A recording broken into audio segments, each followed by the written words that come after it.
Welcome back to another Straight to the Bar Gym Chat. This is Gym Chat number 271. This is Josh Hewitt, and tonight I have a special guest with me who's been on the show before, talking about supplements and giving us the lowdown on all of the different supplements and the science behind them. And tonight we are going to be talking about a new product or new supplement that I'm not that familiar with, so I'm really looking forward to finding out more about it. It's Forskolin, and some of the research on Forskolin suggests that it may have benefits related to fat loss and building muscle. So the guest with us tonight is Kurtis Frank from Examine.com. Welcome back to the show, Kurtis. Thanks for joining us tonight. Hi there. Glad to be here. Excellent. And I understand your camera is not functioning optimally, so we have a very sexy photo of you here for people to enjoy instead of staring at my face. Before we get into it, would you mind just giving a little bit of a background about yourself and then how you got involved with Examine.com? Okay, so as a background of myself, only, I guess, about 5 to 8 years ago, I started out my career as a dietetics student. I just went to university aiming to become a dietitian. Within the 4 years of the program, I just gradually shifted more towards pharmacology, where my interests better lay. Yeah. And after a while, just in moderating some online forums, I met my co-founder, Saul Orwell. Right. And together we founded Examine.com primarily because we just wanted a database where we could plop down a bunch of information about any dietary supplement. And because neither of us had a role in formulating dietary supplements, we thought it'd be relatively unbiased as well. Mm-hmm. Since that basic inception, Examine has since grown. We're now a verifiable database of supplements and what they should do. And we've gone into making different products and such to help, I guess, steer people towards better supplement choices. Mm-hmm. And the entire time we have maintained complete neutrality in the field. Right.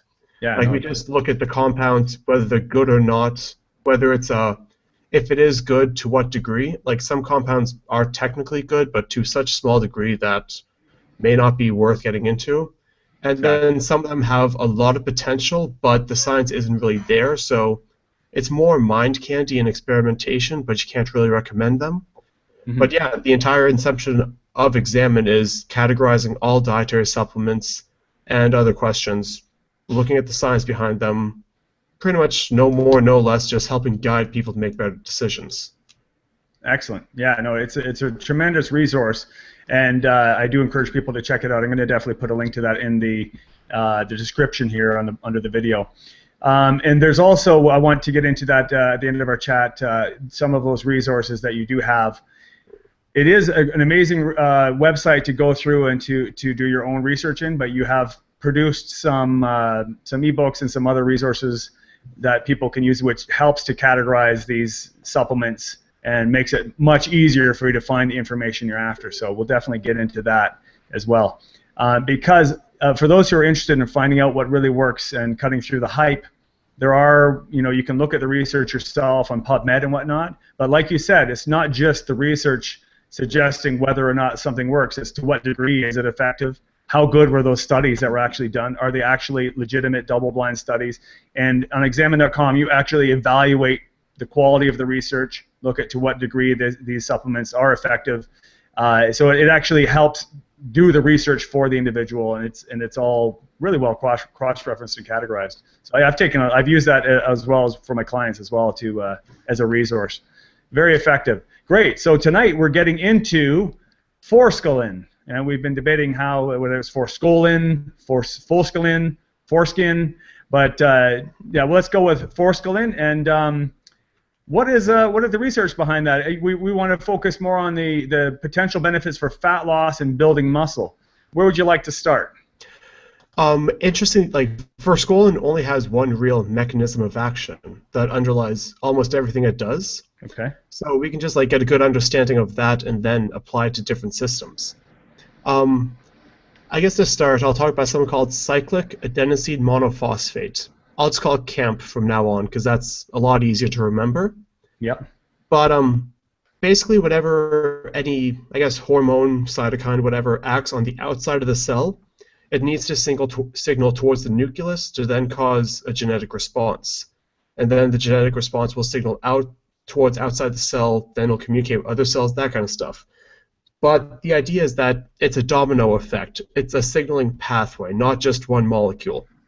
Okay.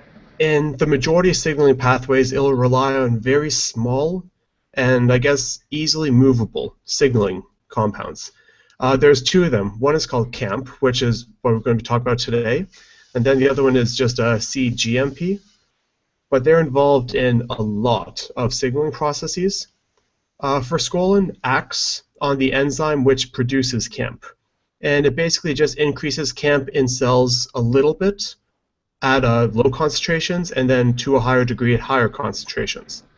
It sounds like basic, but what it does at low concentrations, when there is forskolin inside the cell, via acting on this enzyme, adenyl cyclase, it can increase CAMP to a degree, and it sort of sensitizes the entire pathway.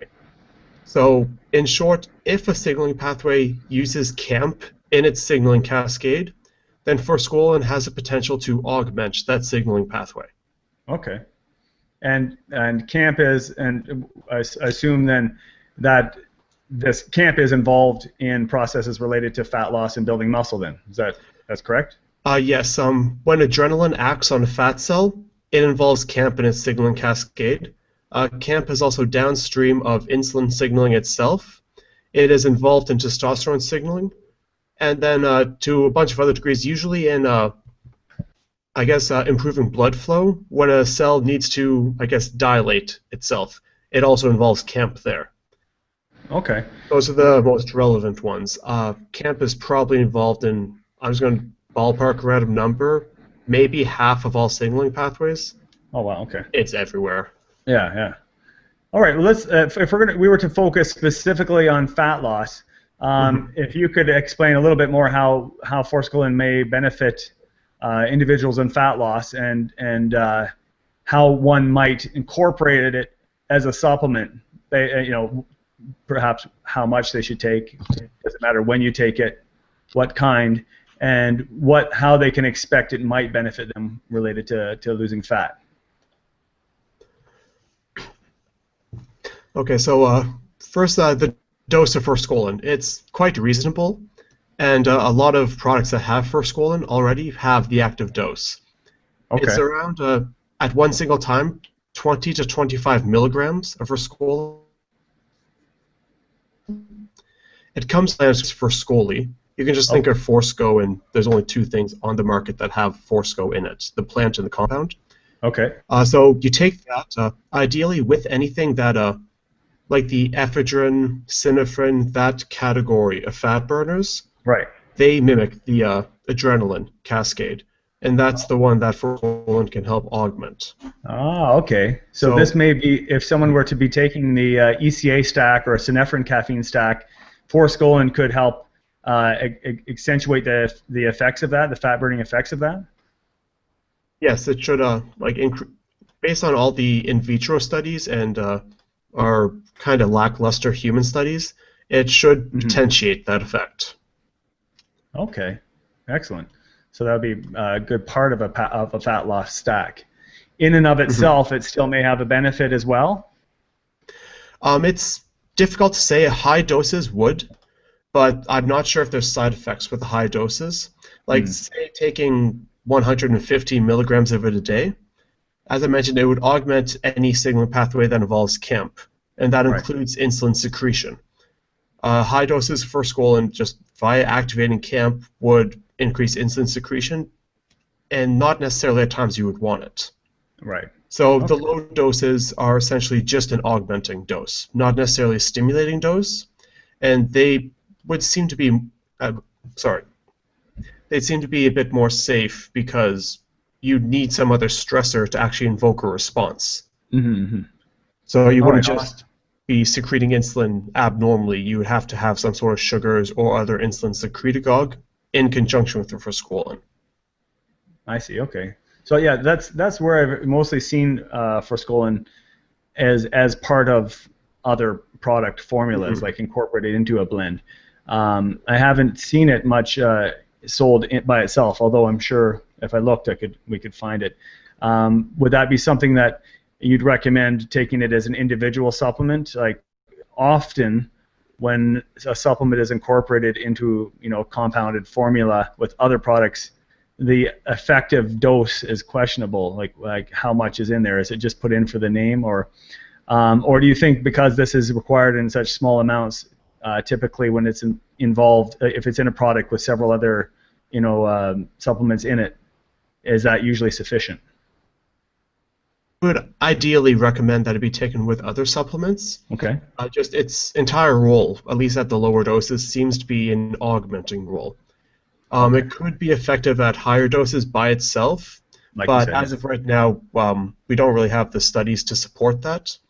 And even if we did, it would need a lot more safety research than any other supplement just because of how many things it can influence. yeah. Okay. And again, you're like you said, you're going by the research that is available, like the in vitro study, and you did suggest that the human research is not that extensive as of yet, but what you were saying before we got on the chat, that it's a very interesting supplement, and it looks potentially promising, and it does have this effect, but more research, especially done with humans, would be recommended to give a definitive answer. Would you agree with that? Yeah, it's like one of my top 5 favorite mind candy supplements, just the things that you research because you want to research them. Mm-hmm. But as a standalone supplement, I couldn't recommend it for anything at this moment in time, simply because I have to have the research to recommend it, and it's not there. Mm-hmm. The goals that it seems most likely to be a standalone supplement for would be fat loss, muscle building, although I'm not sure to what degree, and then potentially asthma and glaucoma. All right. Mm-hmm. Interesting. But let's get into the muscle building. How this could potentially affect muscle building. What are the processes that it can help with that, and what supplements would you recommend combining it with for that goal? I'm not sure how to answer the supplements to best combine it with, because it works on the insulin signaling cascade. All right. And at least when it comes to supplements and insulin signaling, a lot of it seems great for diabetics, but for an otherwise healthy subject who wants to enhance the actions of signaling, usually just eating sugar is enough for that. Right. So honestly, I usually recommend Forskolin in people who are trying to go for fat loss who also want to, preserve muscle. Right. And for that, it would be in conjunction with the basic muscle builders like creatine, adequate amounts of protein and leucine, and then just, taking it for the additional possible side effect of helping fat loss. Right.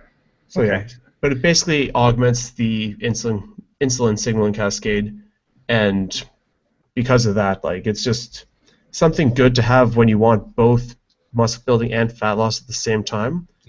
Because CAMP signaling is one of the few things that crosses over into both those beneficially.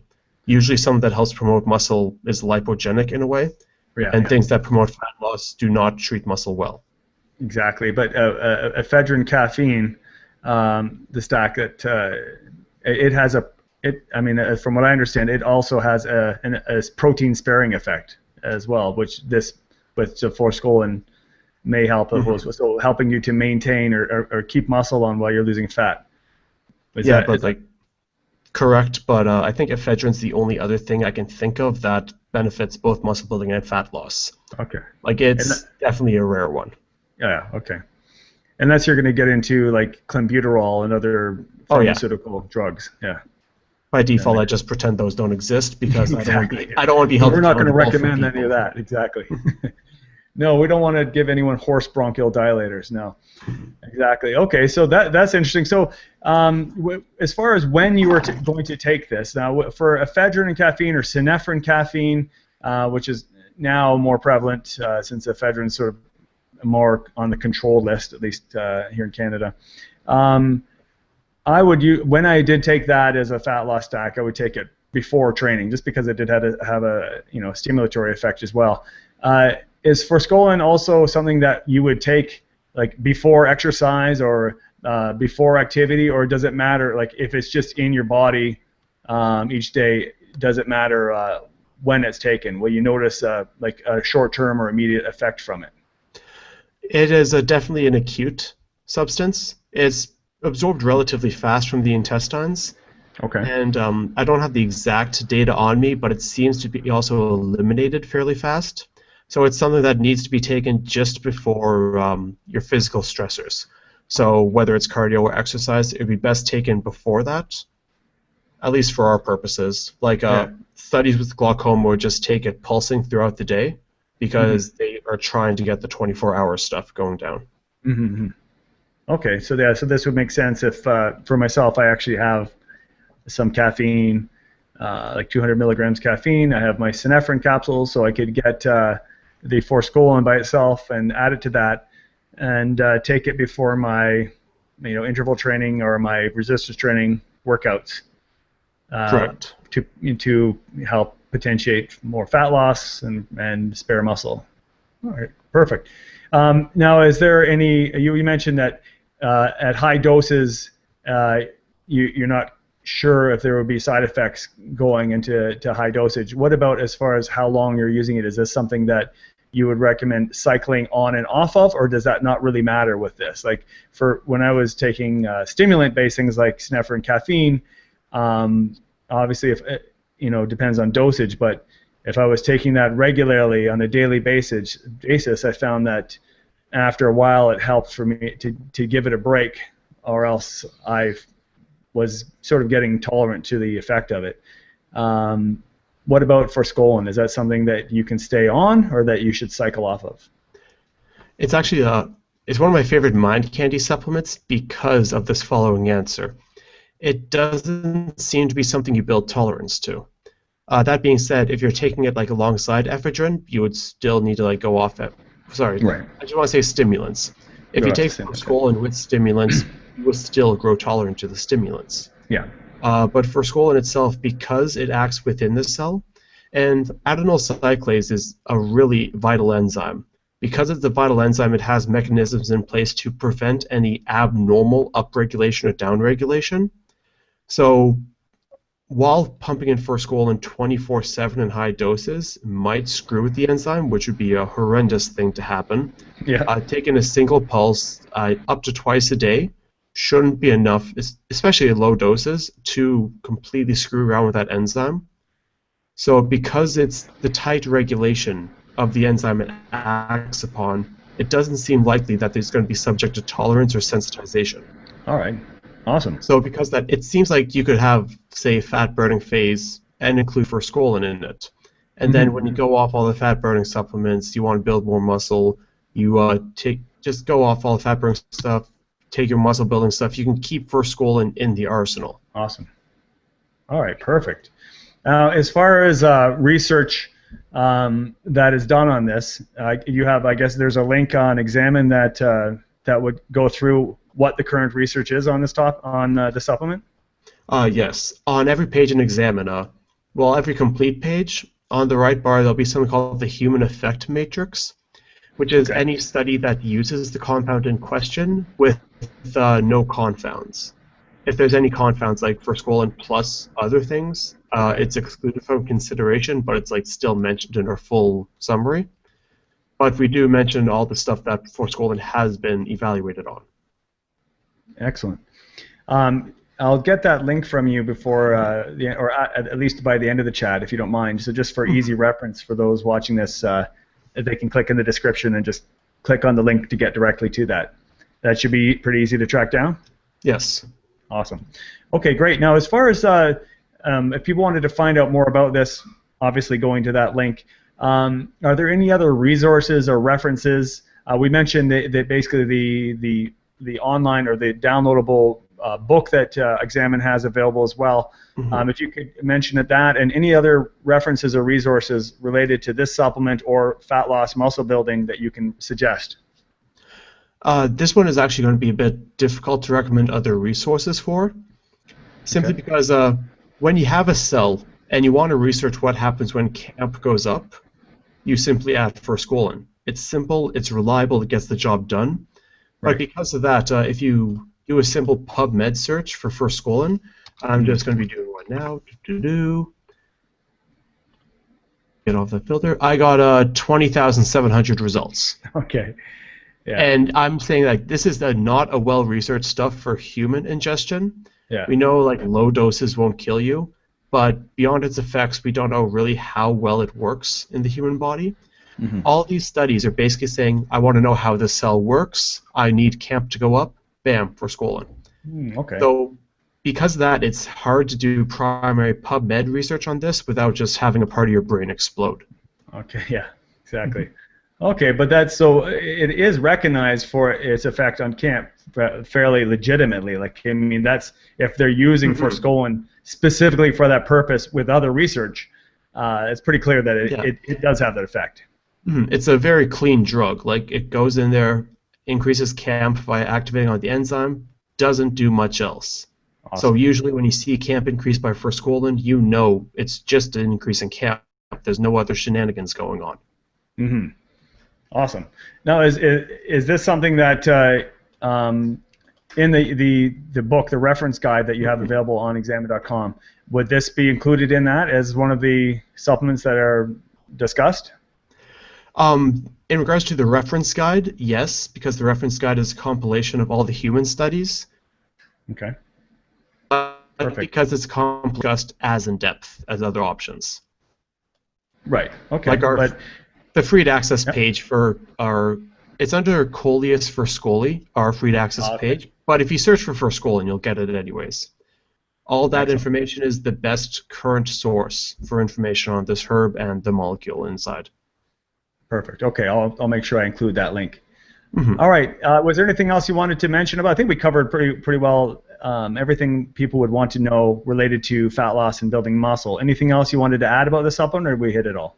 The only other thing I want to mention is that there's one pivotal study which I'm still kind of bothered that has been replicated. Like it's from 2005. Like you have to replicate that stuff by now. But the one that did notice increased muscle mass and fat loss in obese men, it is overweight in obese men, so you'd want something replicated in fit men. Yeah. But that study did also note an increase in testosterone, which that was thought to be the reason why there was fat loss, because metabolic rate wasn't actually altered. Okay. And beyond that, because of the DEXA measurement, they saw an increase in bone mineral density. And like over 12 weeks too, so that's a bit skeptical. Like I'm not sure if that was the research artifact or not, but it makes sense that Forskolin over time could increase bone mineral density. It's just at this stage, with a finding like this, you'd think it has a huge role in osteoporosis research. But again, aside from studies on bone cells where it seems to be promising, there hasn't been much oral research on it. Okay. But that's a nice potential side effect if it has a positive effect on testosterone in men. So you assist with fat loss, support the sparing or building of muscle tissue, and potentially have a positive effect on testosterone. So specifically for men that want to get leaner and build mass, definitely something to look into. So that's great. This gives people some like you said, some brain candy to gnaw on. If people want to get in touch with you and maybe touch base about supplements, or if they have specific questions for you, or want to find out more about what you do with examine.com, what's the best way to reach you? Probably my email at Examine. It's simply curtis@examine.com. Okay. Like if there's a major issue they want to talk with me about, they can just shoot me an email and I should respond. All right. Beyond that, on each supplement page on Examine, in the right-hand side, there's a little link that says discussion. And you can simply pop in the discussion and ask a question pertaining to the supplement at hand. Let's say a particular section seemed interesting, but you didn't 100% grasp it. Right. Those discussions are monitored pretty much 24/7, and your questions should be getting answered relatively fast when you do that. That's terrific. Excellent. Good. Well, I think we covered quite a bit on this supplement, and gave some people some references to dig a little deeper if they wanted to find out more. And let's leave it at that, and let people do a little research. And I do encourage anyone who is watching this, check down below. Again, like I said, the links are there. You can find out more. You can get in touch with Kurtis if you have any questions for him. And if you have any questions specifically on this video, feel free to post a comment down below as well, and we'll get back to you on that. Thanks a lot for joining us again, Kurtis. This has been interesting for me especially, and I am going to look into this further myself. I do plan on getting swole and shredded this summer, so I may include this in my supplement routine. I do already. Excellent. All right. Well, that's how you got so swole. Excellent. Cool. So we're going to, yeah, thanks for correcting me beforehand with that. I had actually, one of my friends was looking at the description of this chat and was asking me how eating foreskins was going to get him jacked. And so I appreciate you correcting me on the pronunciation of this beforehand and making it clear that this is is it a plant or an herb, or what is it exactly?